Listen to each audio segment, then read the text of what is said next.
વડોદરા શહેરમાં વધુ એક ડિજિટલ એરેસ્ટનો કિસ્સો સામે આવ્યો છે। સોફ્ટવેર એન્જિનિયરને ડિજિટલ એરેસ્ટ કરી 56 લાખ પડાવ્યા। બેંક ખાતામાં 7 લાખ હતા। તે ઠગોએ એપ મારફતે 29 લાખની લોન લેવડાવી। વિડિયો કોલ કરી માતાના ખાતામાંથી 19.96 લાખ ટ્રાન્સફર કરાવ્યા। આધાર કાર્ડનો ઉપયોગ ડ્રગ્સ અને નાર્કોટિક્સમાં થયો હોવાનું જણાવ્યું। પૂનામાં નોકરી કરતા વડોદરાના યુવકને કોલ કરી છેતર્યા। કોરિયર મુંબઈમાં અટક્યું હોવાનું કહીને આ યુવકને ફસાવ્યો। એક જ અઠવાડિયામાં ત્રીજો ડિજિટલ એરેસ્ટનો કિસ્સો બન્યો છે।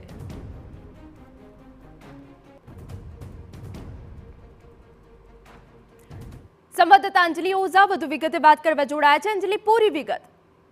વડોદરામાં વધુ એક ડિજિટલ અરેસ્ટનો કિસ્સો સામે આવ્યો છે। જે રીતે આઈટી કંપનીમાં ફરજ બજાવતો વડોદરાના ઓપી રોડ પર રહેતો અને પૂનામાં નોકરી કરતો સોફ્ટવેર એન્જિનિયરને ડ્રગ્સના પાર્સલના નામે ધમકાવી ઓનલાઈન ઠગોએ 56.51 લાખ પડાવી લીધા હોવાની વિગતો સામે આવતા સાયબર સેલે તપાસ હાથ ધરી છે। મહત્વની વાત છે કે એક અઠવાડિયા પહેલા જ સિનિયર સિટીઝનને મની લોન્ડરિંગના નામથી ઠગોએ 45 દિવસ સુધી ડિજિટલ અરેસ્ટ કર્યા હતા। ત્યારે વધુ એક વખત આ પ્રકારની ઘટના સામે આવી છે કે જેમાં એન્જિનિયર અમિત પરીખ નામના વ્યક્તિને જે 87879 નંબર પરથી શરૂ થતા મોબાઈલ નંબર પરથી કોલ આવ્યો અને તેમાં ફેડેક્સ કુરિયરમાંથી તમારું ઈરાન જતા પાર્સલમાં ઇલીગલ મટીરિયલ હોવાનું જણાવી એન્જિનિયર પાસે કુરિયર મોકલ્યું નથી તેવું કહ્યું હતું। તેમ છતાં તેને ઈરાનના કુરિયરમાં ડ્રગ્સ છે તેવું કહીને ડીસીપી તરીકેની જે ઇન્ટ્રોગેશન આપ્યું હતું, જેની અંદર જે યુવક છે તેની પાસે રૂપિયા નહીં હોવા છતાં ઓનલાઈન એપ્લિકેશન મારફતે તેમની પાસેથી લોન કરાવડાવી હતી અને 56.51 લાખની જ્યારે છેતરપિંડી થઈ ત્યારબાદ યુવકને ધ્યાનમાં આવ્યું કે તેની સાથે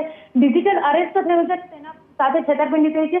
આ સમગ્ર બાબતને લઈને હવે સાયબર વિભાગ દ્વારા આરોપીઓ સુધી પહોંચવા માટેની તપાસ શરૂ કરવામાં આવી છે અને તમામ જે નામ છે તેને ચેક કરવા માટેની પણ શરૂઆત કરી દેવામાં આવી છે। ડોક્ટર તારીખના તમે પાર્ટનર છો અને તમારું શું કનેક્શન છે, આ પ્રકારની વાતચીત કરી અને યુવકને ફસાવ્યો હતો। ત્યારે સાયબર વિભાગ દ્વારા હવે આ આરોપીઓ સુધી પહોંચવા માટેની તજવીજ હાથ ધરવામાં આવી છે।